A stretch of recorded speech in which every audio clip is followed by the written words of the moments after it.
We'll start our podcast in 3, 2, 1. Take it away. Welcome to the Wild Cannons podcast. To my right, we have Jeff. Jeff, how you doing? Doing really good today. Doing really good. Yep.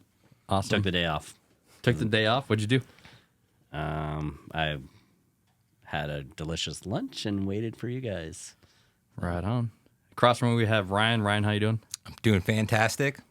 Winter finally kicked in this week, so I've been crushing some POW and excited to talk to our guest here, Mike. Right on. Yes. So we do have our special guest today. We have Mike Miller. Mike, how you doing? Doing good. Stoked to be here, guys. Right on. Well, we're stoked to have you. Putting these little introductions together is always tough for me because there's so much to say and how to say it. So I'm going to try my best here because every time I wrote this, it got longer and longer. But you've captured so much of what we hold closest as skateboarders and snowboarders. And a lot of that is just getting clipped up. For basically an entire generation of local Spokane riders, skaters, snowboarders, you have been the filmer, documenting sessions, road trips, and moments that might have otherwise been lost in time. You put the lens on so many local and regional talents, giving them visibility to big brands and getting them into videos and magazines. You've also brought pros to our area to get clips. So beyond just documenting these trips, you're still out there skateboarding, snowboarding, and you just recently had a part in Don't Drink the Lake Water. Yeah. So that vision has been endlessly inspiring. So stoked to have you here, and we're going to chop it up and get into it. And we kind of mentioned this before as we were sitting here, that this flow might be a little different from ones in the past because we have basically a laundry list of amazing shit to get into. So with that said, we are going to start the same though. We want to know like where you grew up, how you got into snowboarding and skating. So where'd you grow up? Yeah, I grew up in Coeur d'Alene, Idaho. Got into skateboarding because of my cousins. Shout out to Shane and Brent. I was like 10. I remember going to their house and there was like a skate video on and like all their friends were around the TV and I just sat down and kind of got enamored with it, you know, and I looked up to all those guys. So I was like, whatever they're doing, I got to do. So, but I would stay the night at their house and like just remember flipping through CCSs and just like, I was always enamored with the CCS, like the old, the small magazines. Oh yeah. Yeah. I mean, yeah, just always like circling like stuff I wanted and stuff, you know, like, yeah, it was the best. I forgot all about CCS. So did I. Like, I really want this. Circle it, circle it, circle it. Yeah, I mean, I gave my mom so many CCSs with 100 things circled and only got a couple of them, but she did her best. So shout out, Mom. So the cousins were the first ones that introduced you Yeah. to the skate world. And then did you get a board right away? I mean, what was that? How did that evolve? I mean, during that time, I was like in middle school, so I was still doing sports, like big soccer, big basketball, tried football once, and I didn't really get into skateboarding until I met a group of friends going in going the summer before going to high school, like is when I met my like little skate crew. And that's kind of when I like stopped doing all sports, just started skating, and every day I was down at the skate park and then going to the lake and swimming and skating. That was all I did during those summers of high school, pretty much. Well, that's awesome. And that's Coeur d'Alene. I'm trying to think. It had the metal half pipe. Yeah. That was blazing hot. During the I summer. mean, blazing hot in the summer, freezing cold in the winter. I remember one time I slid out and slapped my hand on the metal, and it hurt for a couple days. It was pretty brutal, but I prefer the metal one over the cement one because it had a cool sound. It felt different, and it was fun. But it definitely had a sound every time you'd rip back and forth. Well, the middle like had like little bubbles. You can like pump them. It was fun. Yeah, I always thought that was going to come apart. And that used to be a vert ramp. This guy Booger, can't remember his first name, but shout out Booger. It used to be a 10-foot mini, like they call it a mini ramp back in the 90s, but like they just cut that down, and that's how we got the mini ramp. Oh, that was sick. And then the cement one is just they replicated it, but yeah, the cement one doesn't do do it justice compared to the metal one. And then what about snowboarding? How was your transition to snowboarding? Transition to snowboarding was a little rough. I remember going up, renting it was like a Avalanche, like 160, and I was like not even 5 feet, and it was like a foot of powder, and it was Who gave you the Avalanche? It was a rental. I went in. What mountain were you at? Silver. Mm. Yeah, it was pretty brutal. They probably still have that board. Yeah, I could. Well, I didn't. It was like a shop. I don't even remember. I remember it was like, it wasn't at the mountain. I remember renting it in Coeur d'Alene and taking it up going up with a friend, and it wasn't very fun. But I didn't.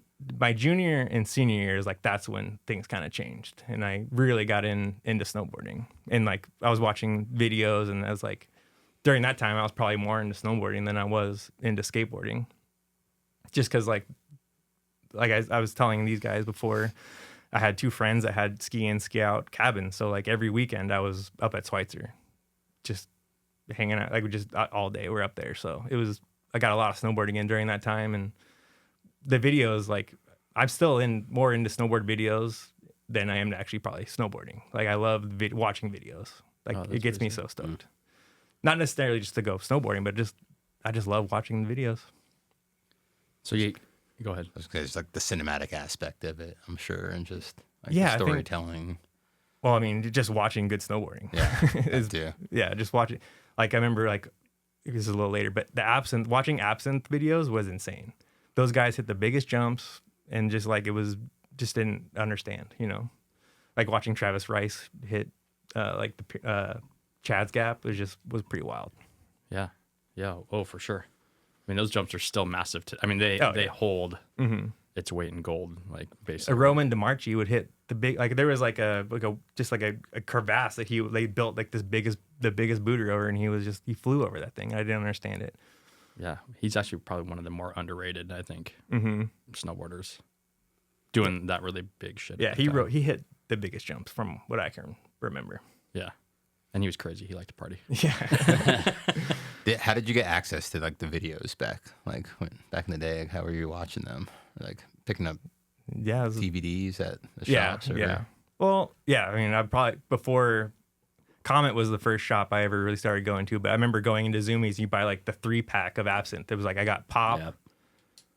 I can't remember. But I mean, yeah, you'd buy like a pack of videos, and that was kind of what started it.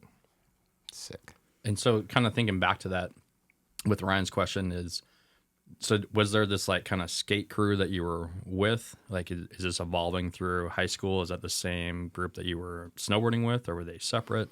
Yeah, we all snowboarded. I mean, the guys I snowboarded with the most, they didn't skate at all. I mean, my skateboard friends also snowboarded as well, but like the guys that had the cabins that I would go snowboarding with, they didn't really skate. But we loved snowboarding, so we would always be finding little powder stashes and trying to roll through the park. Yeah. What about shops? You mentioned Comet. Yeah, I feel like I've been involved in all the shops. Like feel like I'm friends with most all the shop owners in our area for sure. But Comet was the first one. I got on the team, I think senior year I got on, and then after I graduated, I started working there. And was that skating or snowboarding? Skating, yeah. Okay. They didn't have a snowboard team. They didn't even sell snow. They sold snowboard videos, but they didn't sell any. They sold outerwear, but they didn't have boards or boots or any hard goods. I honestly don't remember that shop. Shout out Kevin Happney. He was the one. He was a second owner. Angie, this gal Angie and her dad were the ones who started it. And maybe where would it be located? Because someone's probably going to be like, yeah. It was a mall shop. It was this Coeur d'Alene Silver Lake Mall is where that was. Oh yeah. It was right across from the pretzel place, because I got a job at it was at the pretzel place, making dick-shaped pretzels for reference. Oh, love it. Dude, I only made like $5 an hour, but it was a great job. Hey, it's better than hot dog on a stick. Yeah. I would go work at a pretzel place now. It'd probably be pretty fun. Make $5 an hour, just take it across the way to the snowboard shop. Yeah. Or skate shop. Skate shop. I mean, yeah, luckily the skateboard shop was right across, so that made it easy. You just kind of go back and forth. Yeah, great place to take your break. Yeah. So you get hooked up there. You're riding for them. What's kind of coming down the pipeline after that? I remember I did a year after I graduated. Did a year NIC, and was in like graphic design, and the skate park and the college were really too close, so I would just end up staying at the skate park and not going to class most of the time. So, and then met some other snowboard friends that kind of did the Tahoe thing. So after I was over going to college, I ended up going to Tahoe for that, that next winter, and then just kind of did that for a couple of years. Yeah, so maybe let's dive into that just a little more. So you're thinking about maybe going to school because that's like what everyone tells us to do. Mm-hmm. You do a little bit of design because do you have like any art background? Is that kind of like? I mean, no, I'm not very artistic. We grew up with skate magazines and snowboard magazines, so I would like look at those and like look at the photos and look at the design layouts, and I was like, I always thought that was the coolest. So I wanted to do something like that. I mean, I didn't really I was either going to be a firefighter or something else, I don't know what else. I didn't have any other plans. So design was always kind of something I enjoyed. My mom got me a computer young, and just always, I like torrented Photoshop and was just messing around, trying to learn on self-taught stuff. So then you sometimes you learn a lot more like that way, just tinkering through your way. It's just like the people that I feel like are really good with like mechanics and hands-on. Mm-hmm. They just like to take stuff apart just so they can put it back together just because they find it I don't interesting. know how I learned really. I mean, what the one design class I did take in college, I did learn a little bit, but other than that, I don't really. There was no YouTube. I mean, that's still how I learn nowadays, just YouTube tutorials and things like that. But yeah, So everything you've been doing self-taught. mm-hmm. Yeah, just that 1 year of school and kind of figured it out on my own. I mean, yeah, self-taught, but then also knowing the right people to get me in the positions to be able to have the career I have now. So yeah, so maybe just to jump forward and then we'll bounce back on it. But maybe just share a little bit what you're doing now so that the listeners know like what we're talking about. Yeah, for right now, I'm a motion graphics designer at 7-2. Shout out my 7-2 family. I've been there for 12 years. I mean, I do motion graphics, but I also video edit and design, like kind of whatever they asking me, I'll figure it out, And yeah, Joel and Sebastian got me my job there, and yeah, I've been there ever since and loving it. Sick. So a little support from the skate community is what helped you get there, and I'm sure just your talents as well. But awesome. So that's kind of what you're up to now. Mm-hmm. But let's kind of go back. So you're in Coeur d'Alene. Some of the homies go down to Tahoe, and you're like, I'm out. Yeah. So the reason it kind of worked out. Like I remember I got this video Neo Proto. Oh, that was a good movie. It's a great video. And I was like, whoa, that's all Tahoe footage for the most part. And then I was friends with Joel Klein, and he goes back and forth to Tahoe, and I was like, I'm just gonna go do that, Did the Sierra work? They do like a work festival where you can like kind of just sign up, and I ended up getting a night job at Sierra as a night janitor there, and just moved down there and didn't know anyone, and he kind of connected me with Dave Rozier, and I ended up finding Cody Lewis, and he had a little studio apartment, so I just put my little pad on the ground next to his bed, and we did that for a little bit, and yeah, it was great. I made some good friends down there. Sick. So I'm curious, night janitor, what your hours were with that? Yeah. Like, take me through a day So the day, yeah, I mean, most of the time I would be there literally all day. Get to the mountain at like 9 or 10, and sometimes just get it. Put on we had a little Sierra jacket, throw that on, and start cleaning the lodge. And it didn't take very long. Was that after you were riding all day? I was going to say, after riding all day. Yeah. I think that's what Ryan was questioning. I want to know when you slept, pretty much. So I met some friends, and I lived underneath some stairs. I was doing the Harry Potter thing. The kitchen was right here, and there's like a little like plastic sliding door, and it was kind of a wide set of stairs. So there's two shelves, and I just threw my pad down there, and I was loving it. It was great. It was only like $100 too. It's all they charged me for rent, which was amazing at the time. So yeah, that was great. Great times. I'm sure being a night janitor gives you plenty of opportunity to hit the mountain. So yeah. Yeah. I just think Eddie Wall has that same story. Yeah. Of that. Mm-hmm. And talking before this, you kind of shared a little something else. Would you want to elaborate maybe some nachos and movies going on after the cleaning was done? Yeah. So like I said, once we got kind of dialed in on what we need to do for, taking out trash, doing the vacuuming and all that stuff, we would go up to the little cafeteria, and sometimes the nachos and the nacho cheese would still be out. So we would get ourselves nachos and turn the soda machine on and turn on the TV and watch some snowboard videos for a couple hours. So I'm sure a lot of you guys would be saying, "We're getting paid for this." oh yeah, that was one of the better jobs I had down there. It was good times, and I did it with 2 other Coeur d'Alene friends too. They happened to get the same job as well, so we were pretty comfortable up there. That's cool.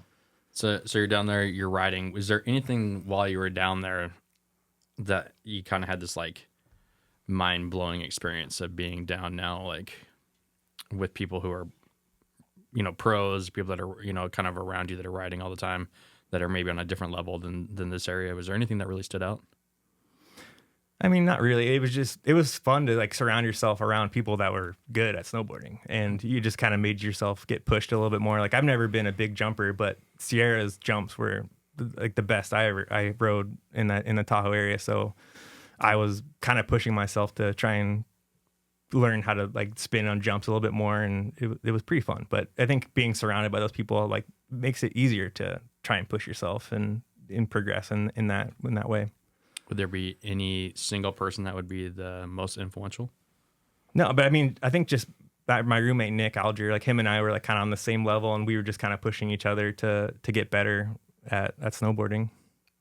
But I mean, he was like linked in. He was there like a season 2 before me, so like he like connected. He kind of was the connection between like all the people like that were down there and all the good riders. Oh, that's awesome. And then what brings you back then to, how long are you down there, and what brings you back to Spokane, Coeur d'Alene area? Well, how expensive it is and not having any money is why I came back. But so I did South Lake for a little bit, and then met a chick that lived up in Truckee, so ended up moving up there, and kind of changed. That's when I met like Nick Visconti and Brett Butcher, and they rode for Battalion. Ended up moving in with Brett. That was like technically the Battalion house. This other guy, James, lived there. And I lived in, it was like a sunroom with a hot tub in it. So the hot tub was empty, but like the hot tub became my closet. So I had like all my stuff, like the seats around there was like my closet. But it was really cold, but it was well worth it. It was fun. Upgrade from the stairwell. Yeah, kind A of. little. I did. I like my stairwell. I liked the stairwell, but one of the guys moved out, so I ended up taking one of the rooms upstairs eventually after that. But yeah, moving to Truckee was kind of like the game changer for me. Just before I moved to Truckee, I had gotten like a Panasonic DVX 100B, which was like all the snowboard filmers were using that. But then, unfortunately, the next winter, that's when the HVX came out, so that was all HD. So I spent $5,000 on a camera for it to be obsolete the next winter, unfortunately. Well, I think this is a great transition then, if kind of what we want to start talking about next.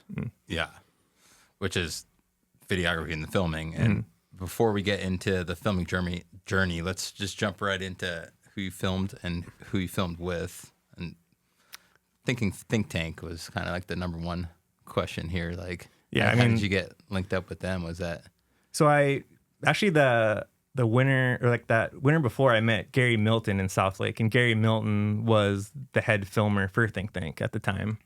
But then when I moved up to Truckee, I met Nick Visconti and Brett Butcher, and they were both happened to be filming for Think Tank, and they invited me out, and it just like being a roommate with Brett, and then Nick and I were really close.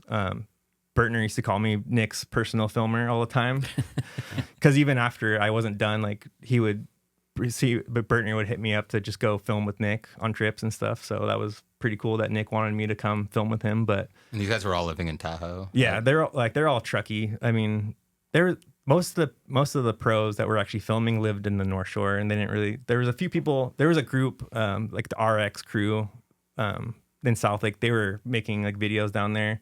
This guy Kyle Schwartz, who's still a filmer now. He does the Great Depression videos. It's kind of like more of a documentary style, but he makes those, and he was the one that kind of like gave me some information on what you need to do to be a filmer, like get a decent tripod and all this stuff. But yeah, it was meeting Nick and Brett were like kind of like that was my entry into it. Was that kind of like the motivation to pick up that camera too? I mean, again, like I love snowboard videos, and like I've always wanted to be a filmer. I did have the Sony VX1000, but it was very temperamental and didn't really like to work all that much. So yeah, I was like, that's when that stopped working. I pulled the trigger and got the new camera, and then I filmed a couple of things at Sierra, but that was when there was a couple of bigger contests that happened. And I would just go and film the contest and make my own little edits. I don't even know where those goes because that was pre-YouTube time, so I don't know where those ever went, how people saw them. But yeah, that was the entry into it. That's pretty wild to think about, like where that content is at. Yeah, for sure. I mean, Transworld used to do edits on their videos, and I think maybe I tried to submit to Transworld to get it on their website, but I don't think it ever happened. Mm-hmm. So with the crew in Tahoe and filming with Nick and stacking footy part. Sorry. Yeah, stack footy. Stack footy. Were you guys like hitting resort stuff, or was it kind of like backcountry, any side country, or? The first time I remember going out, I would double out with Brett. Like there is one little zone that we went to, and they had like all these corrugated tubes out and kind of off this trail, up the snowmobile trail, and they built like a little. They just put one of the things that was like a little like launch little cannon, like kind of like a little cannon jump, yeah, like T's over some favorite right there. Yeah, there you go, and that was kind of like, I remember doubling out with him, and that was kind of the first time I went filming with them. And I guess it was backcountry. ACI is like another place, like just below, just to like, yeah, on the way down from Boreal. There's like the little side hill where all the train trestles are. I think Owen Klein has got some clips off the little jumps over there. Like all the train trestles. You've seen, there's been a lot of clips off the train trestles around there. Mm-hmm. But that was technically backcountry, even though the road's like 5 minutes away. It's a pretty easy hike and to hit some of those jumps. Well, I think going back to that also with Nick, what about filming here?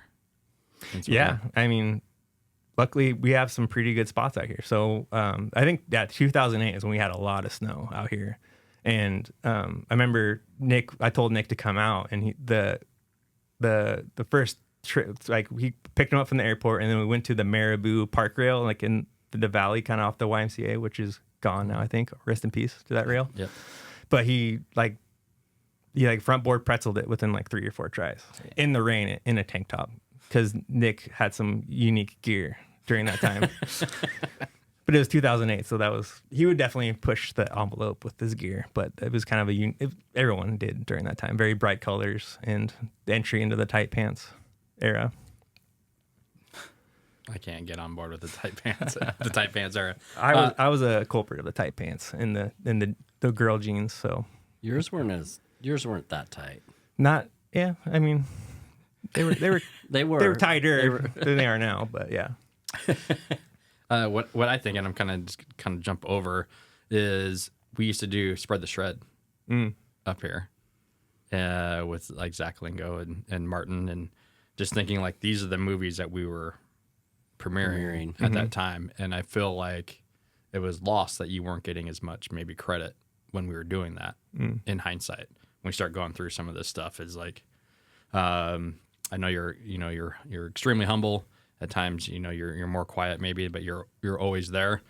So hopefully others that are listening or watching can also think back and be like, wow, like you were such a big part of this, even though it wasn't voiced at that time. So hopefully this will bring to light, because I know it was brought to light to me where I was like, man, like we were doing these events and we could have done a lot better job of highlighting stuff that you were doing. So I would know that there'd be like local writers would have parts in there here and there, but I never thought of it from the filmers. Right. So what you're saying, everyone knows the writers. Exactly. Who knows the filmer? Yeah, do they watch the credits? Yeah. Yeah. I mean, wasn't too involved in the Spokane scene until I moved out here, so that this is all pre-Spokane era for me. And I mean, how do you even like tell, like my few friends know that I was doing this stuff, but other than that, like I'm not. How do you promote it? You know, it's like, hey, I'm filming for this stuff. You know. Yeah. Although it was cool, but I mean, I'm not gonna go blabber to everyone about it. I guess that's true. But I was just thinking it's the closeness and the proximity between Coeur d'Alene, Spokane, and now I guess we have social media to be overlapped very easily. But just kind of going through and again reflecting where you were at during this time it's pretty awesome. Yeah, no, it was great. I loved it, and kind of nice that I fell into that opportunities like that. Yeah. You have a favorite shot or like a memorable shot that you filmed that kind of stands out to you? I mean, Nick was unreal on a snowboard. I filmed like a couple MBDs with him. Like he did like a switchback 50-50, then back 180 out. Like no one had done that before. Like there's only a few people even doing back 180s on, let alone switch. You know, so he was pretty talented. That's awesome. I think it's awesome. It kind of speed out to me. It's just crazy that you were involved with that, and even not getting too in depth with it, but like you're kind of like falling into it. Yeah. I feel yeah, like for you're sure. just like, so I'm out. So I'm just trying to like maybe do a play by play. Like you're out there riding, but then what is that push to like get the camera? Is it just to like, cause I mean, yeah. I mean, a goal of mine moving down there was to film snowboard videos, but it's like I didn't really proactively try to do it. Like I was filming just my roommates, you know. Like I wasn't like there's already people that were good already had filmers for the most part. So it feels, unless I get asked to go on a session, like usually there's already a filmer, and like if I do, it's like I'm getting a second angle, and it might not get used. It could get used. I don't know. So even that first few times going out with Gary on those think sessions, I didn't think my clips would even be used because like I didn't know what the flow was on like how it operated, you know, and I didn't. But although Bertner, if you ever watch his edits, there's so much footage. He uses everything. So he uses so much stuff, like a lot of B-roll stuff. So, and he pays you for those B-roll clips too, you know, which is cool for that. I remember getting that first check. I was like, holy crap! Like this is. I thought I only filmed like two clips, but like the check doesn't reflect that. so you got to film a bunch of those guys with Think Tank then. Not really. I filmed like Bogart, Ben Bogart, Nick, and Brett, and like a lot of those guys weren't really in. Those are the only Tahoe guys really in the area. But it wasn't until I started filming for Autumn Line when I started filming a lot more people that I was pretty stoked on, like Matt Hammer, and Gabe Taylor, and Jake Devine, and like some of these guys. I'm like, holy shit. Although I kind of blew it in front of Matt Hammer. It didn't go very well with him. Didn't have a shovel. Didn't bring my boots on that trip, so I had to. They were at the house, so I had to wear someone else's like size 9, and I'm a 12. So took the liners out and just did grocery bags, and it was pretty miserable. Hammer told the main guys of Autumn Line that I kind of blew it, and that's kind of where things started to fall apart in the filming aspect of it. But it's fine. You live and learn with it. Yeah, exactly.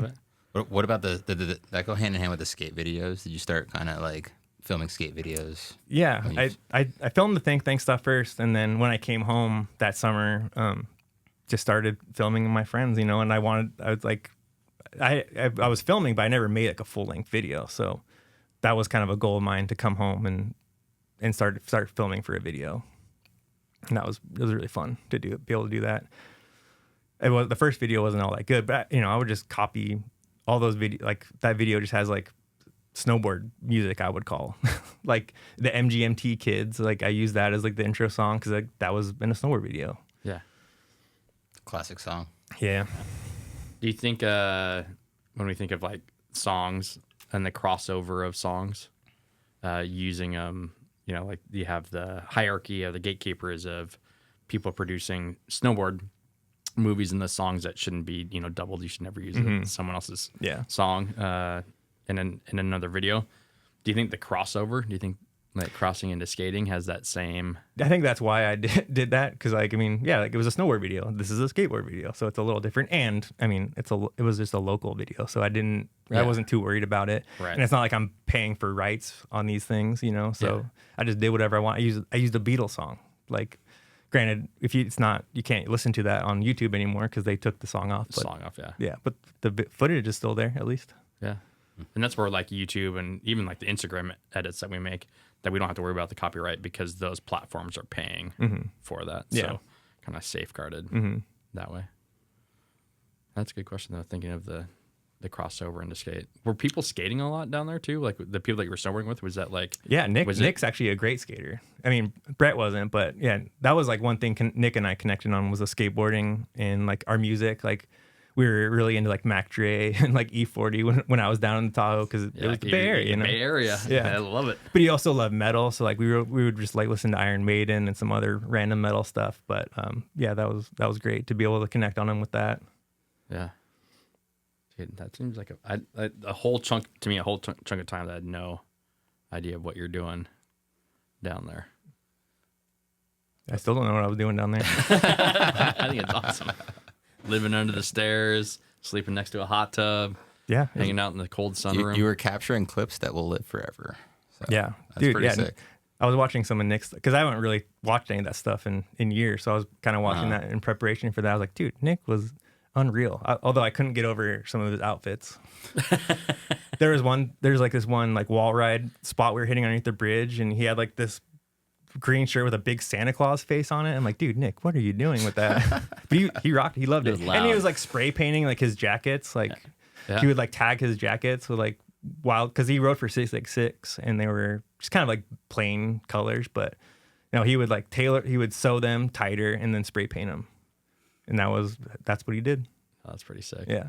The Santa though kind of reminds me. Viz used to wear the Pooh Bear Yeah. I remember that sweatshirt. actually. Yeah. So I mean, I mean, it worked for him. Worked out. Like, Yeah. it just wasn't my style. That's for yeah, sure. yeah. I mean, I agree. Love you, Viz, but not the Pooh Bear. I think you kind of just even like kind of unreeling some of it. We'll get into some questions that Jeff has. But I think before we do that, we should hit one of these smelling salts Yeah, let's do it. and I've been holding this for a while. kind of see. And Ryan's been waiting. And have you had one before? Is This is my first time. I'm a that first timer? salt virgin here. Ryan likes to give directions, and then we'll blast off. You just squeeze around the middle and it just We have Brennan, our producer. Brennan's gonna hit one as well. clear out your sinuses. Perfect. Cheers. Cheers.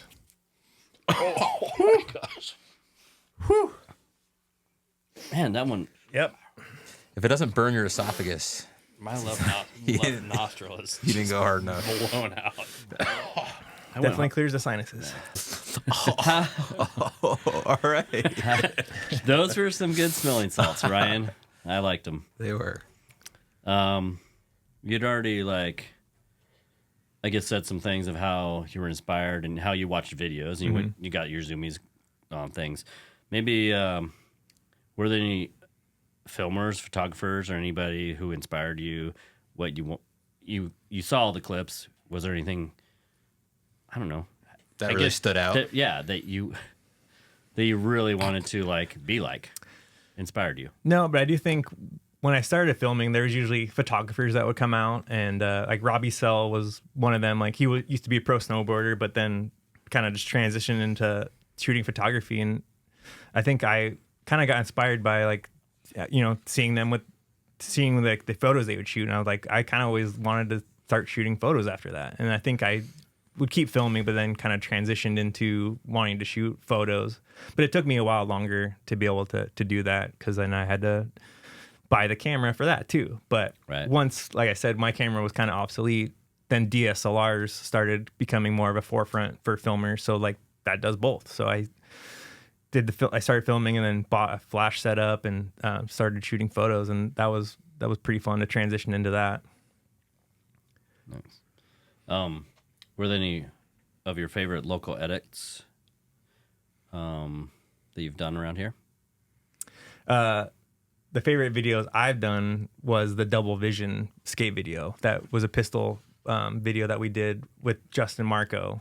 Marco was like the primary filmer on that, I would say, and then I was more just the editor and like second angle guy on that. But I really liked the creative on that one. I had like a little like plastic lens that kind of split the footage in two, and that's kind of like where the name came from. But and then I did a little bit more like motion graphics-y type stuff on that one, and I really liked how it all turned out. I mean, and the crew, like all those like Jordan and Nathan and Viz was in that, and like all those guys were kind of like really on their, I wouldn't say their prime, but they were killing it out at that point. And then we would do like a lot of trips to Pullman, and yeah, that was one of my favorite videos that we've done around here. Is that what makes it with the videos, the riders or skaters or and the photographer and there's kind of a culmination of all those things, like everyone, like the vibe of everyone, and like everyone was already really close, and like we're friends on that one. So, but yeah, everyone was skating really well, and I think I had gotten my footage kind of dialed in on how to use the DSLR, but then it was a mix of HD and SD because Marco has always been a VX1000 guy with the Century Optics MK1 lens, and he's like, Marco's the best like fisheye filmer I've ever seen. So it was fun to be able to edit his footage and see those guys, in it. Is that one of your mentors in a way? No, I don't think so. But he's been filming just as long as I have in our area. He's been making videos. He did video called like Folklore and some other stuff. But he's been doing it just as long as I have in this area, I think. So I was glad to work with him on that. What about the WRTC? Yeah, you've been involved in that with a long time, and I guess what are you doing with it now? I'm not doing anything with it now, unfortunately. But I mean, so that was Joel's contest. That he had an idea for that, and then he brought me and Sebastian in, and we made all the rule, like we kind of, it's a list of challenges, and we kind of would sit down a couple of days before, and we would all brainstorm on random ideas. Like some are actually like skate focused, and some are just random because we want everyone to be able to be able to win a challenge. One's like a pizza challenge. Like what do you do with a pizza challenge?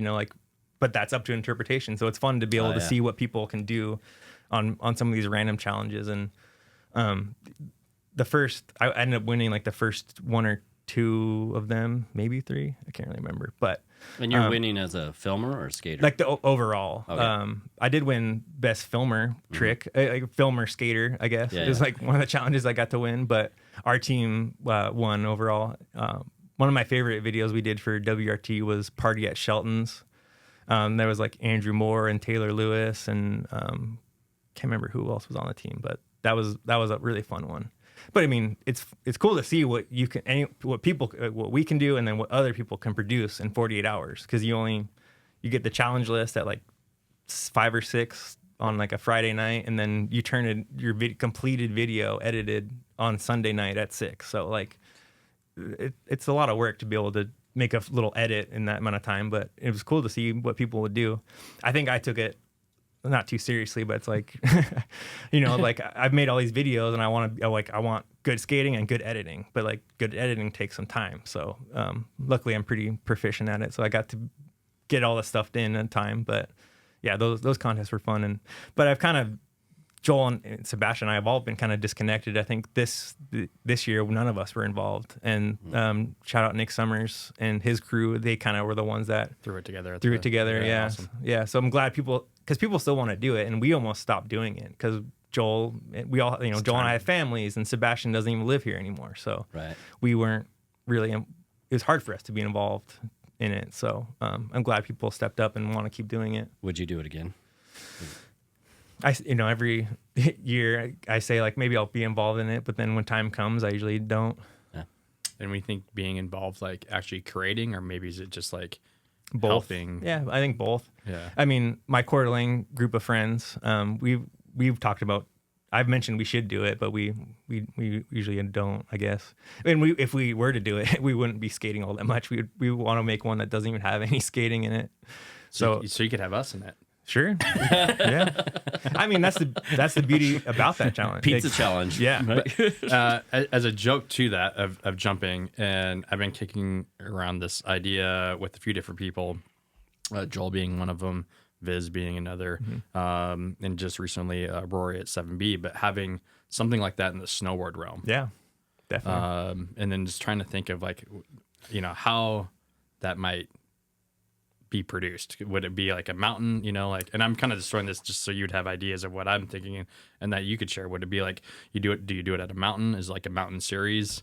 Is it a week in any mountain? Sorry to cut you off too. And just for the listeners and myself, like kind of break down what the background of We Run the City is. Like what exactly is it? It's Rerun This City. WRTC is Rerun the City. So we want it to be like a Spokane based skateboard edit essentially. and you do it within those X amount of times. So yeah, I mean, to the snowboarding thing, like I definitely thought about trying to do a snowboard version, but it would have to be in the streets. See, That's how I see it, you know. Yeah. But like, we don't really have much snow. We haven't had much snow in the streets in many years. Like, yeah, we have it today, but like, you get like one day out of it. So like, it's kind of hard to organize something like that. But personally, I would want it to be a street edit. Right. And that's a great voice coming from like where it originated. Even when I had this idea, I asked Joel first. I was like, hey, I have this idea. Would it be cool if we took it to snowboarding? Yeah, I mean, I think You know what I mean? it totally would work at like a mountain. I would think that'd Like a totally be park. fine. Yeah. But I don't think we could be WRTC because it's not in the city. Yeah. So, but I mean, I think you should do something like that. And I think you have to do it at a resort nowadays. You know, like we just don't have any. It's too hard to organize something around snow in the city. Like it doesn't. We run the park. We run the park. We don't run the park. But I mean, it doesn't have to be in the park. Like I would like to see people like do stuff like jibbing trees or whatever, Yeah. you know. Like, And that's where it could be like when you're talking about like, you know, it's like the pizza or whatever it is. It's like, Challenges. okay, you need like, you know, it's like the conversation they have with like half pipe or whatever slope style. You have to put in like a minimal spin. So be like, all right, you need to have a like, you know, like one but turn, then, you know, it just clip or whatever. it opens up They're for kind of everyone. doing that with the dice contest a little bit tomorrow. Or I shouldn't say tomorrow. At Mount Spokane. At Mount Spokane. Yeah. Yeah. Yeah. Well, it's going to be, it'll be tomorrow. But I Just think from like out making not specific challenges, like, it opens it up for people that want to be involved but don't really have the skill set to like, I can't 270 onto a rail or something like that. You know, it's like just it involves everyone at every skill level, and like that's what we wanted to. You know, I think that was Joel's big idea when we did the first skateboarding one is how do we make it inclusive? How can everyone be involved and like feel like they like won something? You know, I think that was a pretty crucial part to that. I went to the movies like when we would show them, and it was the best vibes ever, Dude. It was. I mean, absolutely video amazing. premieres are just going to one video premiere is really fun, but having 10 different videos in one night it's fun, you know, and they're all different, you know. That's the best part about them, you know. Yeah. So maybe something we talk about later, but Yeah, I know. I'm For the on board. snowboard world, but- I'm a supporter of that. yeah. Back into your filming experiences, have you had any scariest or craziest experiences? The first one that comes to mind is Jake Rose busting his tooth out on the Red Wagon. That's gonna go down for, you know, that was my That's my number one too. yeah, it was good stuff. So maybe you could rewind that for the people that don't know. We've seen clips of it, but Yeah. share Maybe that we one. could send them a link on that, but yeah. Yeah, I mean, I linked it What's to your these guys. description?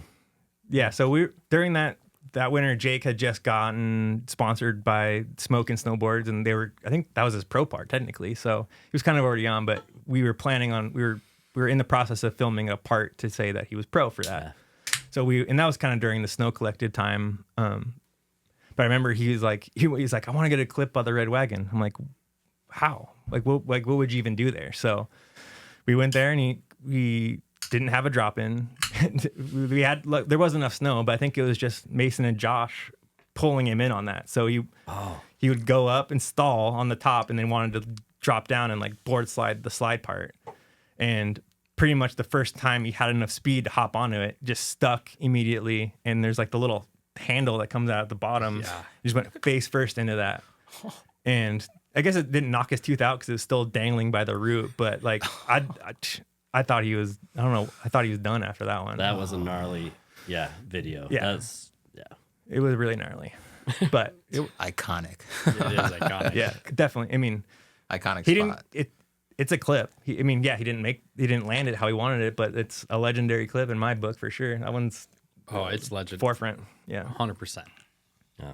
But I mean, luckily he was able to get a bunch of stuff during. That was like a really fun time to film because Jager was around with us filming, and Jake was very productive during that time. That's for sure. Last question. Do you have maybe something that you have yet to film or something you are inspiring to go out and do still? I mean, I think I'm kind of done with the filming aspect. I shooting photos is kind of now my priority. I enjoy that more, and it's a lot easier to do because like they could be sessioning the spot for a couple hours, but once I get my photo and I'm happy with it, I'm like, I'm kind of done now. Just sit back and watch, and that's kind of nice to be able to do. Or I'll just try in different angles or whatever. But yeah, I like shooting photos a little bit more. And I do want to I haven't shot much in a while, but this summer I do want to go to Portland and try and shoot some more of the people, like kind of like try different cities to shoot in. Like I've shot everywhere in Spokane and Coeur d'Alene area, so it's kind of time to try and venture off, and maybe that's going to be more motivating for me to keep going and keep shooting, is to try and do it in new places, I think, and with new people. I'm still happy to shoot people in town, but like I'm not motivated enough to hit people up and like, hey, let's go shoot. So, but if Nathan or someone in town wants to go shoot a photo, like hit me up and I'll go shoot it. But yeah, the motivation in town is not as much as it used to be.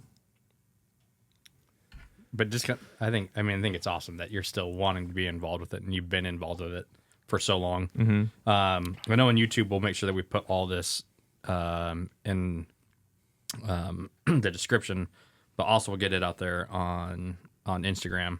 But just giving you like a professional rundown, and this is more like on the snowboard side, we have you getting clips in 3 Think Tank videos, 1 Autumn Line. Mm-hmm. And this is just over it looks like a 3-year period. Yeah, I mean, that window of shooting snowboarding professionally, I guess, filming snowboarding during that time was pretty short-lived. But you're cranking it out. And then you have local, we have snowbirding, film reel, rumbling. You have a piece with Jacob Nelson, Jake Rose, and then Snow Collective with the local shop. I mean, you're putting out you were in it deep in it. So in it too, but like before it was cool, before social media and stuff. Like, yeah, I mean, I think YouTube was a thing, but no, people aren't on it like they are nowadays. That's for sure. So I mean, a lot of that stuff hasn't been seen, and some of that's like on a Vimeo. Like that was I liked Vimeo more than YouTube at the time because they didn't take off music rights or whatever, and the quality was a little bit better. Mm-hmm. But like people didn't really. Yeah, I think a lot of people haven't seen any of that stuff, unfortunately, for those guys. Like Jacob Nelson's he was killing it during that time. Like it was super fun to film with Jacob and Corey and the Schneider brothers. Like in one of those videos, Corey the old NC when it was like a little 6 and then like a 15 or something like that. He gapped 270 to that, and like that blew my mind. So yeah, Corey was pushing the street stuff for sure. Way before. I mean, I don't think there was. I don't know who was really doing street stuff in Spokane during that time. I wasn't really connected with any snowboarders in Spokane. Like I was still at Coeur d'Alene during that time. So hopefully there's someone out there doing it. But from my knowledge, those guys were pushing it pretty hard. Yeah, especially when I started because NC used to have a lot of spots just on their. Yeah, we filmed a lot at NC during that time. Like there's like three spots that we filmed during that. There's like the rails that go into the grass and the double set up there, and then Jacob was doing stuff into the brick bank into the rail. Right off the brick there. Mm-hmm. Between that and then like Chase, I feel like are kind of like 2 like kind of training grounds for. I've only been to Chase once, and that like they didn't end up hitting a rail. Like I've never even filmed at Chase, unfortunately. I went sledding there last night with the kids though. Yeah, I snow skated, but I didn't sled. Nice. Love it. But it'd be cool to like at least get maybe with someone that's listening to reach out and just be like, hey, this is maybe some of the first people that were hitting these spots in Spokane. So I mean, the history, like, and you know, the history of like what's been done is important. I think to highlight that for the people involved in hitting those things, you know, for sure. So yeah. I wasn't too familiar with all that stuff. Yeah. I'm sure Jake Rose and Wing were out doing stuff, but I linked up with them a little later. I remember I met Jake Rose. We were during that time with Corey. We went to the Marabou Park, and Wing brought Jake Rose, and that was the first time I ever met Jake. I think he did like a 180 press on it, I think, or 50-50 to 180 on switch up on it. I can't remember the clip's in there, but yeah, that was the first time. And he did it on like a LibTech powder board. I don't think he had any other board during that time. So the fact that he was able to press that thing was impressive. Oh, those guys, love those too, dude. And shout out to you and the filmers, you know, because that's what kind of brings it all together. Dude, because you know, I hate being cold, and when you're a filmer, all you do is stand there. You Yeah. build a spot and then you stand there for a couple hours. So And filming wait snowboarding until is they helping out land building. it, Yeah. and, Yeah. well, let me do it again. Let me do it again. yeah, no. It's just for them. I'm sure, like, I'm not exactly sure what camera you're using, but like in between shots, you're showing them the clip. And they're like, oh, I need to switch this up, or I need to like adjust this. And I like, mean, I'm the one that kind of pushes people to try things again, if anything. So it's just a huge help, and it helps progress the riders. You know, it's just like the filmers are so unsung. You know, like unsung heroes. So I think it would also be, you mentioned this before we got here, of kind of maybe sometimes that the role you play in learning each rider and how they like to be, like, you know, either motivated or talked to during a session. Do you want to share a little about that? Yeah, too? definitely. You know, I think this kind of stemmed from Nathan's episode where when he hit his head because I told him he wasn't allowed to drink water until he landed it. Which that's something I do personally. Like if I'm like if I'm trying a trick and like I'm telling myself you have to land it before you can go drink some water or something like that.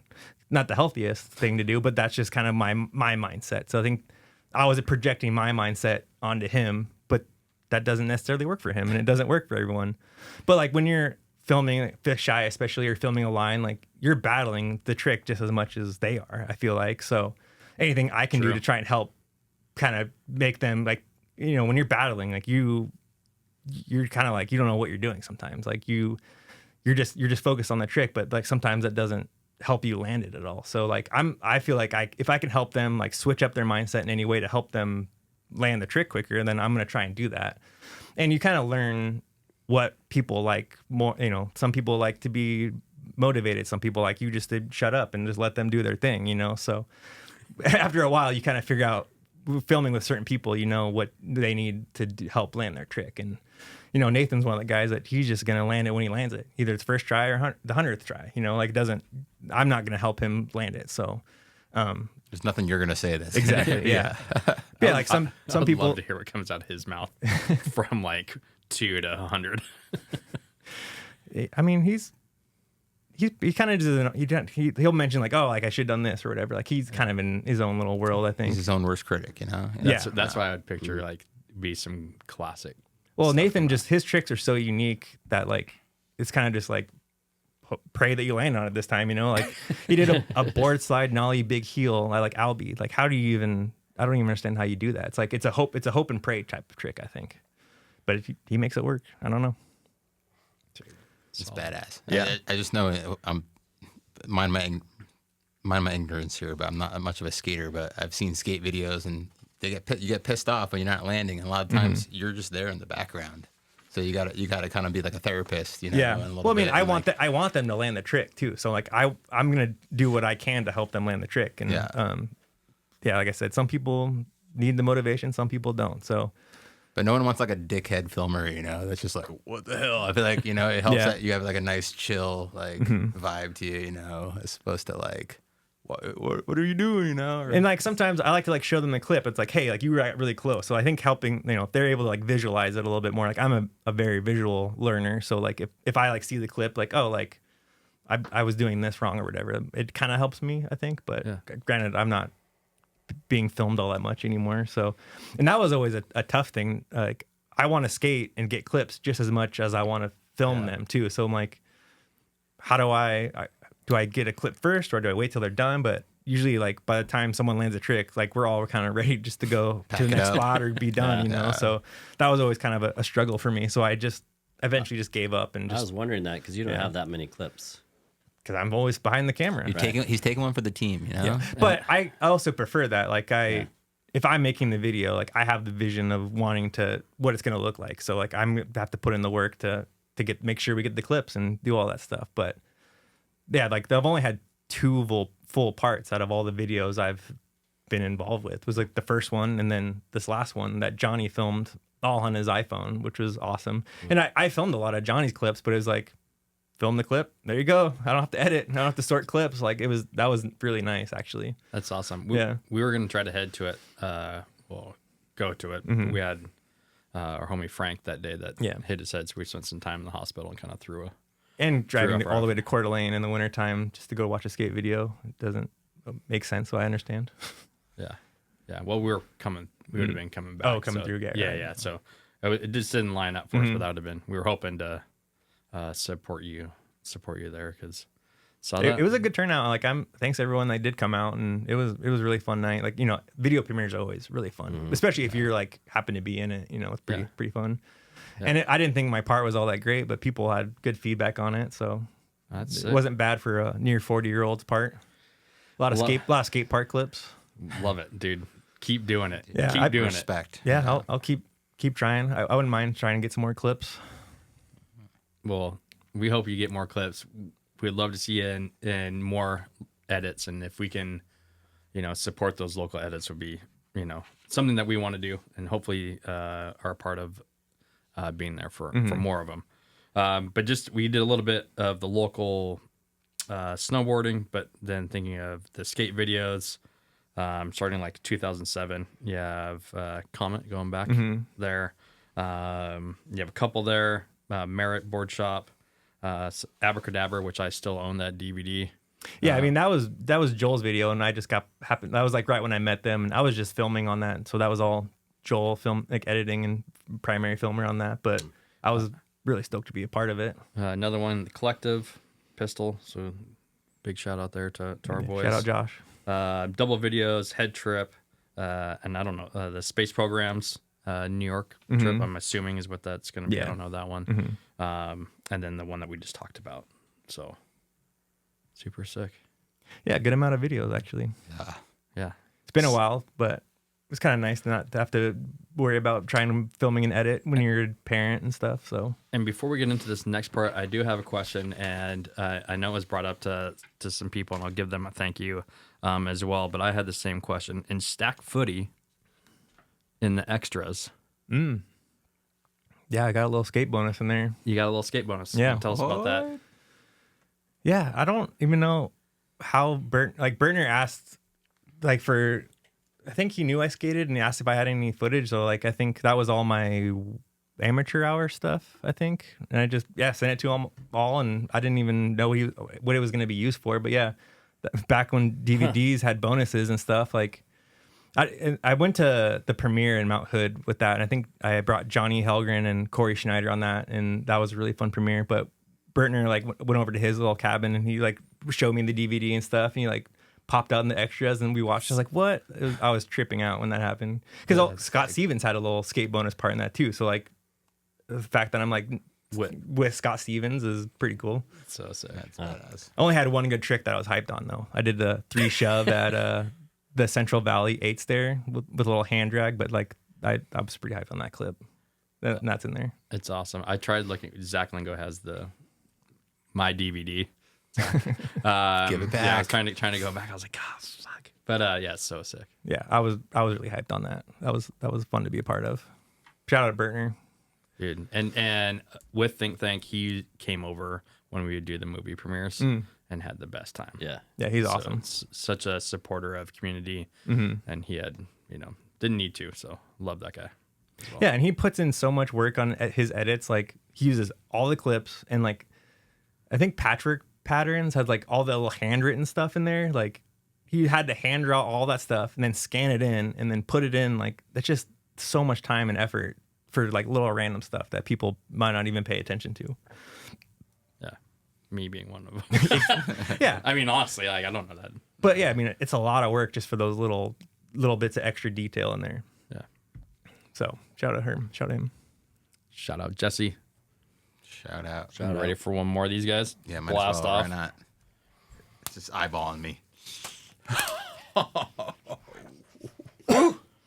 Oh my gosh. Woo. At least he cleared my other nostril out, so we're doing good there. Yeah, I got the other side as well. Well, after that, let's pick up on some more snowboarding. Got word that you worked at the Can for a little while. Yeah, that was COVID time. For a little bit. So I was worked at the Great P&W for a little bit, and then COVID hit, and kind of just decided to try something else, and was just floating on unemployment. But I think Phil posted something on Instagram that they were looking for people, and I was like, well, and I always wanted to. I remember when I worked at Sierra as the night janitor, I really wanted to work at the park crew.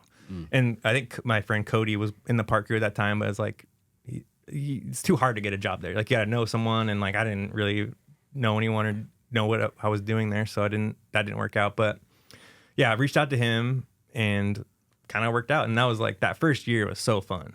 I would still go rake a lip right now. Like the last time I was up there, Pat and I think Austin Kautzman were raking, and I just stopped and I went and grabbed a rake and raked a couple of lips for him because there was 2 people that raked the whole park, so I like wanted to help out the boys a little bit. That's sick. But yeah, that Chop was it up with the boys. Yeah, everyone that I worked with up at the can was so awesome. Like that crew is awesome. Like Michael Komarov and Phil and Gabe and Kautzman and many other people. I'm leaving off. I think having the bus up there made life so much nicer. Because you go rake and then I don't feel like riding, so I'm gonna go sit in the bus with the heater, and just hang out with the boys. So yeah, that was so fun. I didn't realize how much I would enjoy raking a lip, though. It's pretty fun. Props to you. Yeah. Well, I mean, I'm a steel guy, so like I think I want to make that lip really well for someone to hit until a freaking little ski racer comes and rips the side while you're raking Shots it. Fired. Dude, it's a pain in the butt because you make this beautiful little rake job, and then some little kid that's not even hitting the rail comes and hits it. So it's not cool. Take note, Jeff. Yeah. Jeff, stop doing that. I don't do that. I don't ski, and I'm not a racer.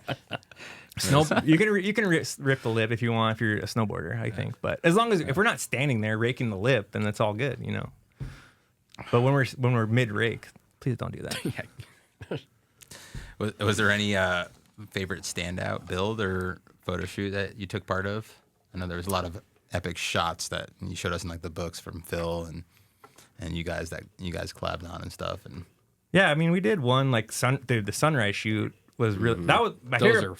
My favorite part about working up at the mountain is being there before the sun comes up, and raking a lip, watching the sun come up. That was always so cool. And we did a couple sunrise shoots. One I only shot photos, and then Phil shot one, and I just did a couple jumps and tried a couple back one tricks on it. Like just kept it simple, but it was fun to just be up there. So the sunrise shoots are so fun to be a part of. The lighting is amazing, and Phil mentioned that too. That was one of his favorite spots. Yeah, the half hitch jump is beautiful in the morning. Michael was saying the same thing of being up there before everybody and seeing that. Those are probably some of my favorite photos I've seen of local snowboarding around here, like of those shots. Sunrise. Yeah, Mount Spokane ran all the ones I did. They put like one of the photos on a hat, and like they're all over. So it was cool to be able to see those ones I shot on there. Yeah. Nice. We're gonna get into maybe your setup. What you mentioned you have a quiver. What are you riding right now? And well, I'm definitely happy to run through the quiver, but go ahead. Yeah. So the daily driver, it's a Capita Outdoor Living, the 155 that I got off Viz, and the binders are Union Forces that I got in 2008. Still run those, and they still are champs. I think I only had to replace one toe ratchet.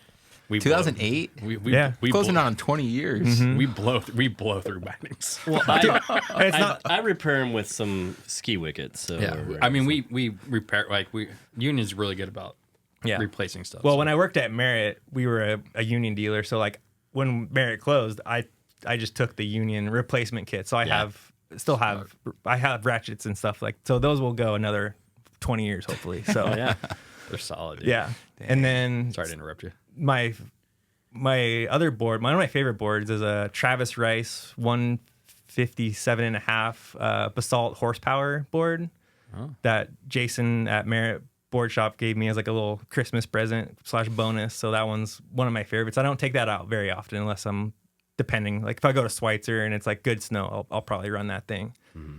And then my powder setup is a Rider's Choice 161.5. And I think I have some Union Contact Pros. They were like a Pro Forum deal. They're red. I don't necessarily love the color, but I run those. And then my stance is 22.25, negative 15 in the back, negative 15 in the back, and then 18 in the front, or 15 in the front. I like it ducked out. Yeah. I love this because you're the first person that's answered all the question. Love it. And then I got a split board with it's a Signal. I think it's a 157 split that I kind of did for a trade, shooting I shot photos of some Signal riders, and I asked to get the split board instead of a paycheck. So happy I did that. Oh yeah. And then I got Josh ordered me some Union the Expedition split board bindings. And those things are pretty awesome actually. And I have the Union skins too. Yep. So you got the Union. I have bindings. all the Union bindings. Yeah. but- Yeah, Union's the best. That's why. And I detune all my edges too. Why do you Not why do you do that? Well, I guess not on my. I didn't touch the Travis Rice is straight out. I haven't detuned that at all. But yeah, all my rail boards, I definitely detune all that because I don't want to catch it on an edge on the rails. Yeah. No. Respect. What board were you riding in the past, like that? When you were filming, Some some I used to get working at Get Merritt. hooked up. Yeah, I mean, I would have the GNU Street Dweller. I think was one of them. I had I think I had a pickle at one point. Well, it wasn't a pickle. It was a reverse camber one though. But yeah, I'm a Mervin guy or Cavita. I've always the black snowboard of death. Like back in the day, I always wanted one of those. My friend Trevor had that, and I was kind of jealous of that. So I've always been a Capita fan. So it's Mervin or Capita. Supporting the Northwest brands, Yeah. dude. Right around. Yeah, and right around. Isn't the blackboard the longest running? Yeah, like 20 years, I think, this 20 year. years anniversary. The Kevin Jones pro model. And then outwear, do you rep a certain brand? Yeah, I've always boots, been- gloves, helmets. Whatever's the tightest, right? Oh yeah, back in the day. Yeah, well, I mean, Titus would be jeans back in the day. Even I remember a couple of times at Sierra, I didn't know it was a powder day, and I had jeans on, and I was like kind of regretting that decision. But I've always been a fan of Volcom. I got Volcom Gore-Tex bibs right now. Gotta be bibs. I hate when snow touches my skin, so it got to cover up everything. What about the Zip Tech with Volcom? Yeah, Did you try well, I did have that, but my jacket I run is a Holden standard, like mid puff jacket. That's what I still run to this day. Yeah, it's either Volcom or a Holden with stuff. But yeah, that's the outerwear. My boots right now are Vans High Standard, non boa. I've never been a boa fan, so they're just laces. But before that, I had the Nike Vapin. Like when Nike was around, Dude, I still have those, and those are my still my favorite. Yeah, those are my favorite boots. They're in the closet. I wouldn't mind. I need to bust those out one of these days when I do go ride because they're still so comfortable and If good I didn't flex. bust out my Nikes, I would still be wearing them. Yeah. Well, when I worked at, I think working at the train park, we got a little Vans deal, so I got those high standards, and I was pretty stoked on those. Yeah. They're good. They're good boots. How long does a pair of boots last you in a For how much I ride, it's a long time now. Oh, No, I mean, yeah, those Vapins, I got those probably like 2010 probably, and they're still pretty good. But they have like a little like neoprene in the gusset, so like they have really good flex. So I think I could make those last for a long time. little nerdy question: gloves or mittens? Mittens all day. Yeah. I have cold hands, so like anytime I wear the finger gloves, my They get fingers cold. get too cold. Yeah. So you pop the mittens off for the shot, and then back on. That's a benefit too. If I'm out shooting, then it's easy just to slide them on and slide them off pretty easily. But yeah, mittens guy. Yeah, you can rake with mittens. No Oh yeah, problem. you can do everything with mittens. I'm a mitten. Anyway, and then I could pipe with mittens, man. Come on. I can flip you off with mittens. Yeah, No, you can't. Helmet or beanie? beanie. I remember I tried a helmet as a kid, and the hardest slam I ever took hitting my head was the one day I wore a helmet. helmet. But yeah, so I got a helmet. I just don't run it. Don't we all? I probably should one of these days. If I'm running, like we were talking earlier, You're one of the crew here. if I'm running the tree, if I start running tree powder, like I'm just too paranoid about flying backwards into a tree after hitting something, and I think that would definitely help save me a little bit. And probably now that they have kids too, as well. Maybe the mindset. Yeah, well, I mean, and I make them wear helmets, so it's kind of Yeah. not very cool to me to like, hey, you gotta wear a helmet, but Dad, you're not wearing a helmet, so I did have to wear a helmet when I was teaching my kid how to snowboard. Yeah. I mean, I haven't still, but like I said, I just don't. Yeah. But maybe one day Like, kids, this is a helmet. Okay? This is some futuristic shit that will be actually a thing when you're older. So. Yeah. I'm just old. I have a hard skull. Well, talking about hard skulls, you know, and maybe getting after it and just relaxing.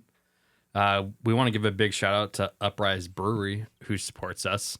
Again, we always say support our community, support local, support Uprise Brewery. They have draft beer up at Mount Spokane right now, and they also have cans at the Vista House. Jeff, have you seen their cans? I've seen their cans. I wanted to get some from the brewery, and they're only at the Vista House. They're only at the Vista House. So if you want one of their amazing cans artwork, Yeah, they're very nice, The Vista nicely well beer. designed. I like the layout. yeah, They do have it at the lodge on tap. on tap at the lodge. And then you know, we've been crushing these guys the last 3 days, Ryan and I. What did you think, Ryan? What was something that came up that would highlight why you should drink these chairlift beers? There's something about these Uprise IPAs on the mountain where you can put them in your pocket and then take a couple runs, even tomahawk a couple times, tumble, and then you get back on the lift 2 minutes later, you crack it open, maybe like a little bit of fuzz, but not like a whoosh. It's just a psst, and then it's drinkable. It doesn't get flat. And it's actually, it replaces your breakfast too. You don't need to eat breakfast because So good calories there. that has a lot of calories. But if you're into, you know, to running, they do have their run club on Monday nights. And if you want to be a brainiac, you can do trivia. Well, on they Tuesday run nights. with them. That's why they don't shake up when they run. Dude. They drink while they run, and I'm gonna do it one of these days. It's there. But we like to thank them because they do support us. And go check them out. With that, we also would like to give some highlights out. And we should have done this before. But Viz going pro would be a highlight that we want to make sure that is said. Boards all sold out locally. I know it was a limited run, but big ups to Viz. Also a pro skateboarder too. And pro Yes. skateboarder. Yep. Amazing skateboarder. Summer, snow, doesn't matter. Yeah, he's got it all. He's gonna shred it. Up. Golfer. Could be a pro Golfer. golfer if you wanted. It's there. It's in the cards. He has a lot of cards going. Also want to give a shout out to 7B Board Shop with their local gear going on. They have autumn headwear. I'm sporting one of their beanies right now, so go check them out. And our buddy Frank the Tank, who hit his head from not wearing a helmet. So maybe get your helmet on. But Tank, you are the man. But he is back, so we want to make sure to give a shout out to him that he's back and riding and he's doing okay. Back and shredding. Yeah, the clip I saw from him was pretty sick. Yeah. He just laced. He kind of had a mellow day with us, and then the day after that, then it was like game on all over. So happy to see him back because he is, dude. I don't know how you want to say it, a character, but he is definitely one of the dudes of the Silver Valley where we ride. One of the homies for sure. We normally go through quick hitters, and they're just 3 questions that we'd ask you to go through quickly, but I think we're only just going to maybe just take a couple of these. And let's do 2. So we'll do the top 3 songs in rotation right now. What are you listening to if you were going to say top 3 songs? This is tough. Definitely go all over the place. But definitely some Iron Maiden, probably Rime of the Ancient Mariner. That's one I always kind of have in heavy in rotation. Seek and Destroy, Metallica, and throw a hip hop one in there. Mandala, I think. It's West Side Gun. Is that what we were just listening to? It could have been. Anyways, I can't remember exactly, but there's West Side Gun. He's up there. All right. I think that's a great question because editing, creating, edits, like where your mindset would be when you're, thinking of the music that's going to go to the part. Who's not going to sue me? No, I mean, nowadays it doesn't even. Yeah. YouTube, like you can still like have stuff on YouTube as long as like it's not the Beatles. They probably won't take it down. But yeah, I mean, you can kind of use whatever and still have it out there. I think that it's funny what inspires me. You know, like I was watching Interstellar, and I like remember watching that movie, and I was like, this would be so cool to watch skateboarding too. So I used like an Interstellar song for the intro for the Double Vision edit. And I think I get inspired by different stuff. Like there's like jazz out there. I think Austin Sweeten uses from this band, Bad Bad Not Good. It's like kind of like a newer jazz type stuff. He's used them in a couple edits, I think. So I remember there's one song, Signal from a Noise, I really wanted to use, and he ended up using it actually. But like when I was like just listening to it, like I like if I'm listening to it, like I can envision what I would film, what it would look like if I was filming to it or editing to it, you know. So I think that it's kind of just random stuff that inspires me. What would be the song that you would want for your video? Ooh, great question. I'd want like some Method Man from like early 90s stuff or Raekwon. Yes. Something like that. Yep. Yeah. I mean, I don't know if I would look that good to it, but that's my jam for sure. That's what I would prefer. Oh, that's so sick. Yeah. Or Gangsta. I used the Andre Nicotina song actually. Yeah. You're gonna say Gangstar. I mean, yeah. We were hammering Gangstar yesterday. I was listening to Gangstar this morning actually. Yeah. I love 90s hip hop. It's so good. It's the best. Yeah. Next one for our quick hitters would be the top 3 gas station food buys.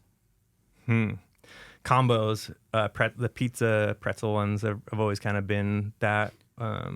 Maybe some peanut butter M&Ms and a Mountain Dew, probably the top 3. Mountain Dew, peanut M&Ms. Yeah, You're making me hungry, but then you said Mountain Dew. You lost I don't know. me. Yeah, No, I like all those. Kind of got a pretzel theme going on here. Can you pretzel out? yeah. I've done a couple front board pretzels. Yeah. They're pretty ugly. They definitely land sideways and then bring it over, but We'll count it. count it. Yeah. Way more than I'm just like, I don't know. You guys are talking about food and rails at the same time? No, I look back at the videos, like, you know, we're talking about, and like, people just rode off the rail, you know, 180 off. Or you can do the dead long where you act like you're in a pretzel tap. and then bring it back to regular. Yeah. Or tap and smack. Yeah, I mean that There's a lot was of- big in that like Classic. mid 2000s was pretty revert heavy or swivel. That was the swivel. Jacob Nelson knows about the swivels. I have love-hate with swivels. I Not- hate it not a because I hate that. I'm not a fan either, but I've never been able to do one.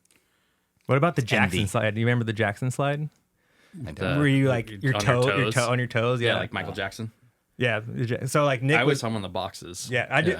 Yeah. Nick was really into those. So I remember the one Jackson I ever did was like backtail Jackson 180 out on like this big at North Star. Like they had the big DC shoe box. Mm-hmm. I did it on that. I remember I was so hyped on it. That was the last time I probably did a Jackson slide actually. I forgot all about that. It was Jackson slides. Yeah. That was a thing. Doing like Gunner would do like the little crip walks on the rail Yeah. or like on boxes and stuff. That was a thing during that time. He was sick. Dude, Or he still still is is. Yeah, sick. dude, his style is sick. So we jump from gas station buys to pretzels The Jacksons. to dead longs out. His reverts out there are sick though too. Like I like dead long. Dude, he can get him around, but for whatever reason on that one he didn't. But it looks so good. He made it look good. Yeah. And then he's fucking swagged out. Yeah. Like no skinny shit. Let's just fucking get real. Okay. We're gonna do a little section. What comes to mind? These are from the friends. But I also want to give a shout out, one last one, to our boy Noah, and he has his own local bread company, and it's Viva Ultra Bread. And so he bakes, and it's one order during this time of year. You can pick up on Fridays, so he takes orders. Almost everything sells out. We just posted recently on Instagram with that, but it's locally community minded. He purchases from the Skagit Valley, the Palouse, no GMOs, heritage wheat. And basically his idea is that, you know, he doesn't want to like sacrifice anything. He wants it to be high quality. He is a powder chaser. So he's up there early in the week. We saw him up there. He's normally ahead of us in line in the gondola. Which I need to bring something up on that. Like, Noah, bring some samples out to the gondola line, you know? Like, maybe bring some bread. croissant, Yeah. some whatever. So he gave They have the best bagels. It looks good. He gave some to me last year, and does a little like jalapeno bread. He has some exciting stuff. So just want to give him a big shout out. And also, as we're supporting local, look at the link. We'll make sure that that is there for you to check out. You can support him. He does hit all the farmers markets during the summer. So That's a unique brand to kind of throw out there. Just make your own bread. yeah. That's pretty sick. Hopefully we'll have him on there because he does have some time in the space in the snowboard world.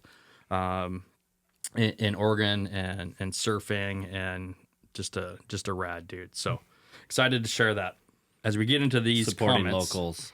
Yeah, kind of having that as our theme, that we do want to support local.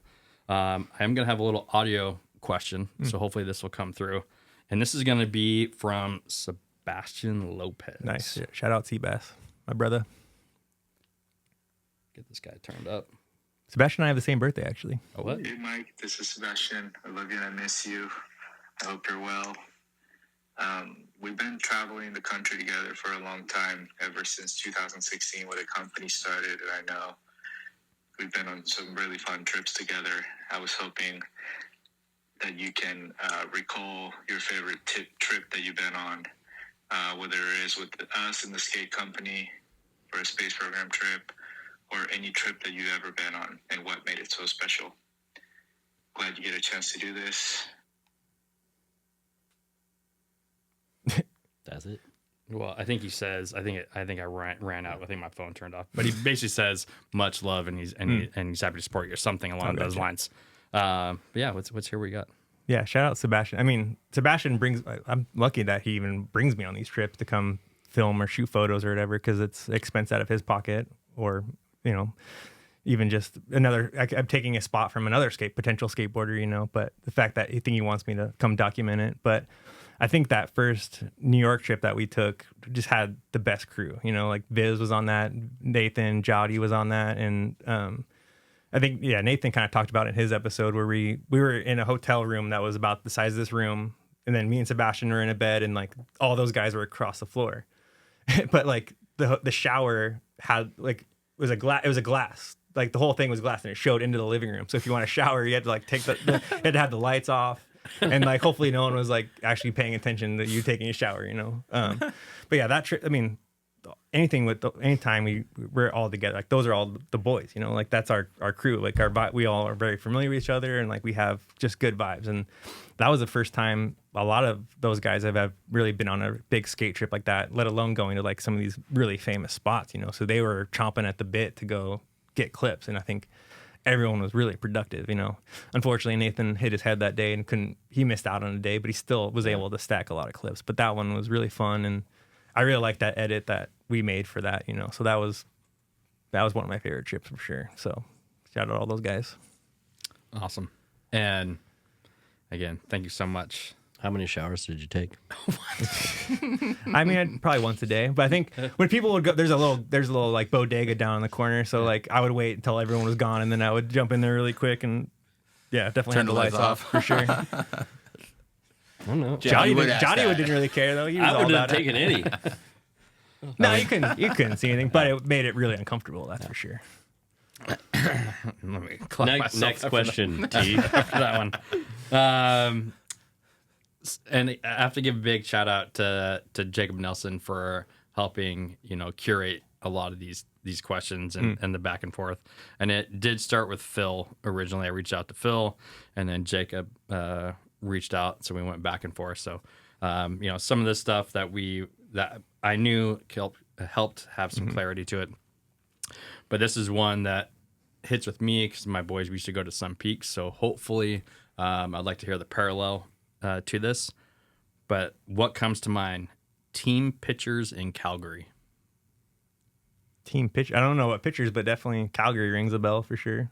So they were talking about these big pitchers of beer that were so big that you could barely pour them into a glass. Does that sound familiar at all? No, I have the worst memory, but Calgary for sure. That was like such a fun trip. That was Corey Schneider, Jacob Nelson, and Essex was on that trip, and like, oh, that was really fun. Oh, I think unfortunately Jacob got hurt like pretty early on. He like broke a rib or whatever on that one. I'm not a big beer drinker, so maybe that's why it's not ringing any bells. Okay. Did he elaborate anymore? That's about all I got. I just know we were in Sun Peaks, and they would be these like gallon pitchers, like way bigger than any pitcher we'd ever seen in the U.S. And that's where I mean, they were massive. We actually talked to the bartenders, and they let us take one back home with us. But we'd never seen anything like that. So I was assuming it was a similar. I'm sure it was pretty big, but yeah, I don't really remember. So we'll circle back on that one. And then the other one that came up a lot, and this was from like Mason as well, was the Chaos Tour. And I don't know what that. I didn't go on the Chaos Tour. That was Joel. That was the Joel Barber thing. That was like his crew before I kind of jumped in. So you never. No, we did one Chaos Tour actually. Okay, so I gotta go. No, that was my bad. I did go on one, but there was one that I didn't make it to. I gotta dig through my notes here. And it was pretty chaotic. So I heard that you might have left early. Yeah, for sure. Because of was there a person that you? Yes. Do you want to elaborate on that story? Shout out Jacob Hedich. He kind of drove me a little nuts. But I mean, this is a kind of recurring theme for me. Like I'm a homebody, and I'm a very introverted person, and I get talking and being around people exerts a lot of energy for me. So I think I just got kind of a little too burnt out. And even on these space program trips, like there's been times where I'm like, over it, I'm ready to go home type of thing. But when I get home, I'm like, I wish I wasn't like that, and I wish I would have stayed. And granted, on the space program ones, I do stay, but yeah, that one I was definitely ready to go home. It was a Portland trip, so I had my van on me, so I think a couple of people came with me too, but I was done with Jacob Hedich for sure. Yeah, that's cool. But that was just one that came up a lot. Yeah, that makes sense. I mean, unfortunately, that's a kind of a recurring thing with me. I get over these trips pretty quickly. And I guess just to add to that, from these guys, and so big major shout out to Jacob Nelson, Phil the Bear, Joel, Johnny, and then Mason Setter. But one thing that I thought was pretty funny as you were talking about that was that they said that you might have had a hot temper when you were younger, and that maybe you would focus people's boards at the Coeur d'Alene skate park. I'm happy to talk about this. Okay. Yes, definitely. I've heard about. Yeah. Like I kind of regret some of this stuff. I regret having a hot temper. I think it's definitely come down a little bit. I think a lot of people were intimidated to first meet me, and that's kind of unfortunate for me to hear that from people, but that's kind of how I was. There's been a couple of times where I'd break boards. One time, shout out Kyle Adamovich. We were playing skate, and I think if I told him if I was going to beat him, I was going to break his board or something like that. And yeah, definitely I beat him and I broke his board.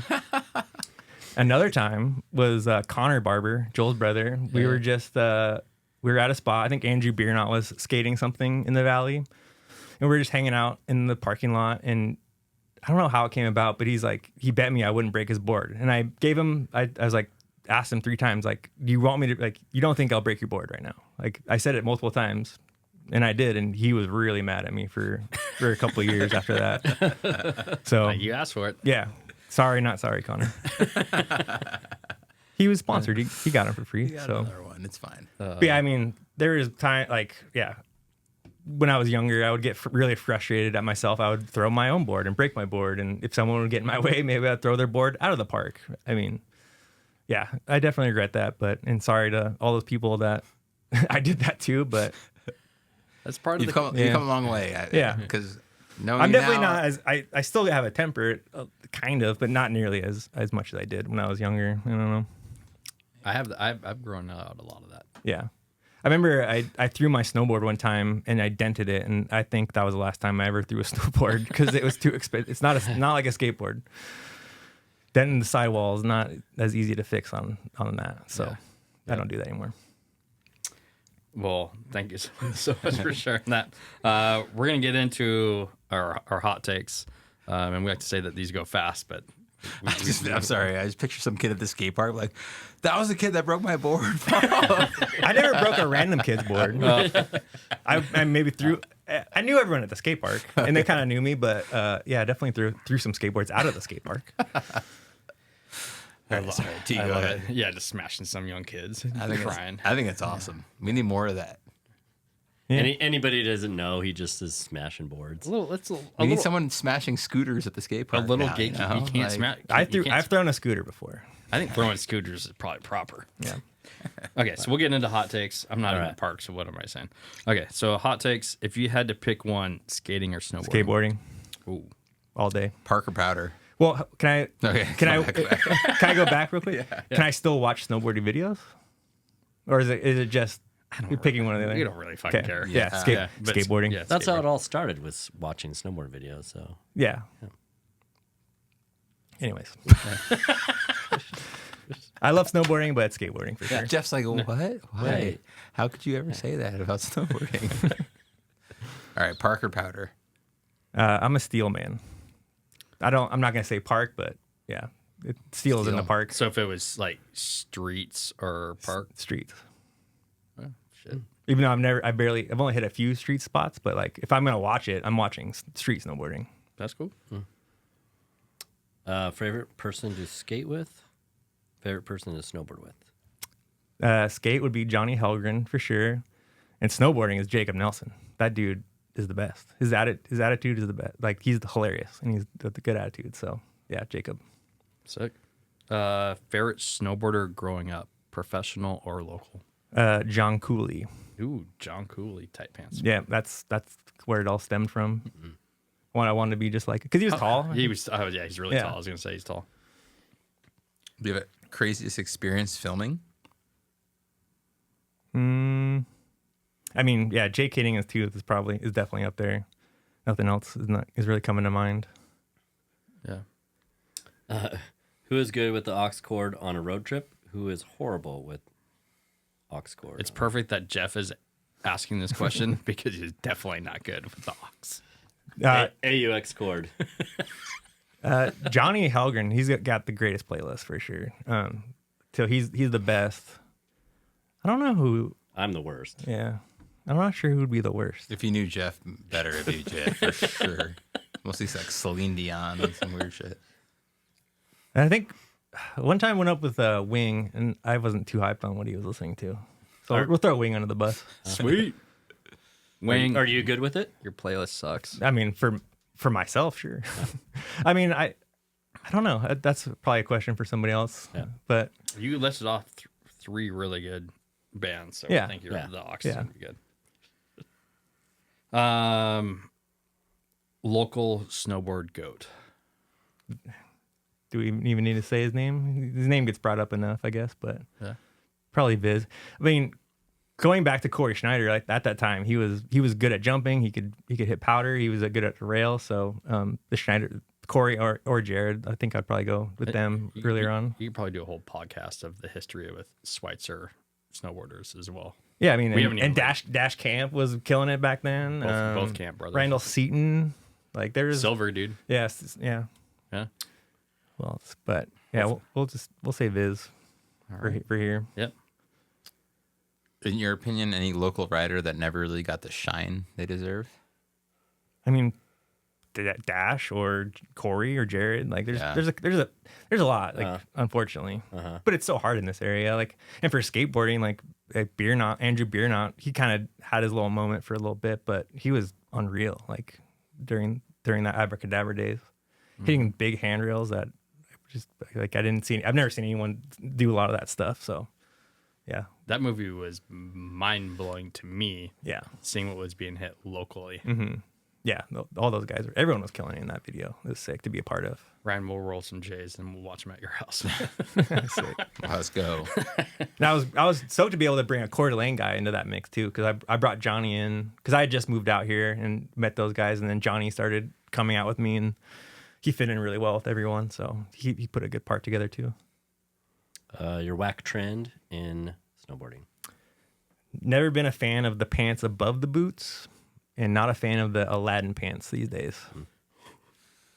100% agree. That's- I'd rather 100% wear agree. tight pants than Aladdin pants. Yes. We saw That's some. Was it yesterday? Yeah. The guy sitting next to us said, "Does he have a fan in there?"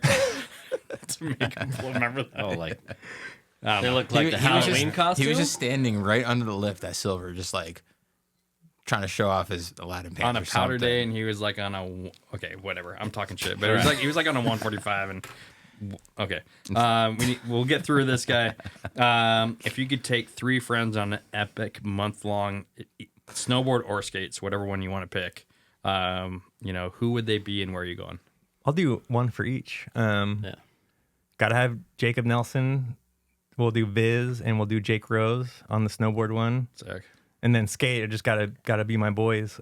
Johnny Helgren, Austin McCleary, Shane DeBias. And I'm gonna throw another one in there, Cody Grimmett. He'll come film, I guess, but yeah, those are my boys. Gotta do all. I would take them snowboarding, but I don't think they would like it. Would you be the filmer or skater in that? I'd probably do both. Yeah. Yeah, he wanted to take a filmer. So Yeah. Well, Cody, if Cody he comes, included yeah, Cody. Cody can come. I would still want to do Both. something though, but yeah. Why do you love snowboarding so much? Probably just the feeling it gives you, honestly. Like just like either if you're bombing a fresh groomer or you're doing a big turn in powder or greasing a back lip on a rail, like just like something in your gut that just like hits you and you're like, whoa, I want to do that again and again and again and again. So yeah, I mean, and same with skateboarding, and golf gives me that too, so it's just the feeling you get from doing it. And I've done snowboarding and skateboarding enough where if I watch a video, like I can even get that same feeling watching a video. So that's sick. Yeah. Last question here. Who is a local rider you think we should have on the podcast, but if needed, you have to help us get them in the studio? I mean, there's lots of people that could be on the pod. Sebastian Lopez for sure, Joel Barber, Jacob Nelson, Johnny Helgren. I mean, you already said Viz is going to be on here at some point, so Jake Rose. Where's Rose been on this? He's we're dialed up with Rose. All right, sick. Yeah. I mean, so we had Phil on there. Shout out Phil. I mean, there's too many people that's what I love about this podcast, that you can highlight everyone in the community, and like it's sick for me to be able to watch even before I was on it. Like I was stoked to be able to watch Jack and Phil, and I got to know like Lilith. Lilith's episode was really cool.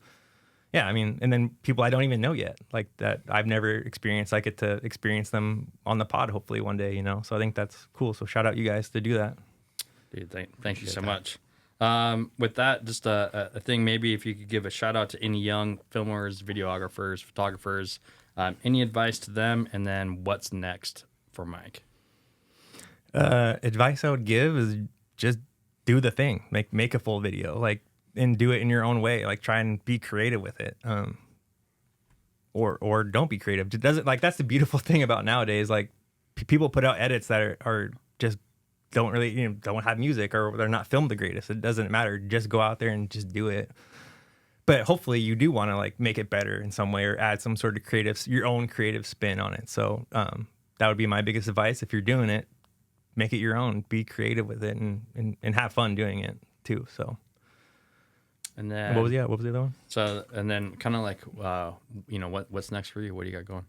A whole lot of nothing. Just a lot of sitting on the couch and being a dad. And I mean, the fact that we just did that, that video, I don't really know. I do want to, like I mentioned earlier, I do want to start shooting photos a bit more and trying to travel. Like I have my van, so I want to try and go on little skate trips somewhere and try and shoot photos. But yeah, I want to spend a lot of time in Portland and try and link up with new people and just try and shoot photos and try and get it published somewhere. That's sick. Yeah. And we didn't get to other stuff. Like I know you're a big golfer, and we want to talk about some other videos. So, and other topics that the homies wanted to talk about. So we might, have to recycle you back in sooner than later. But with that, do you have any thanks or shout outs to close this out? Yeah. Thank you to my mom, Robin Miller. She definitely supported me and helped me get my cameras and let me go on these like skate trips when I was like 13 or 14 with some guy that she never even met before. So she put a lot of trust in me and, like let me go to Tahoe with not really a plan or anything like that. So yeah, big shout out to my mom. Shout out to all the local shops like Josh Endell, Jason Klein, Rory at 7B, and all the people that haven't had shops in a while. Like, thank you for doing that and like putting in effort, because owning a shop is not easy. It's a big financial responsibility. If you sell snowboards, you have to spend a lot of money to bring them in. So, and shout out, Mount Spokane, getting a rope tow. I think that's going to be a game changer for our like local snowboard scene out here. I think I've already seen a lot. It's already started. Yeah, like the progression that I've already seen out of the locals here is pretty wild. So I'm excited to see what comes out of that. So Great. Hopefully we just need some more snow. Yeah. I mean, just shout out local skateboard and snowboard scene, and shout out you guys. So I'm sure I'm leaving people off, but yeah. Cheers. Shout out to you. Thank you. Woo! Thank you, Mike. Oh, yeah.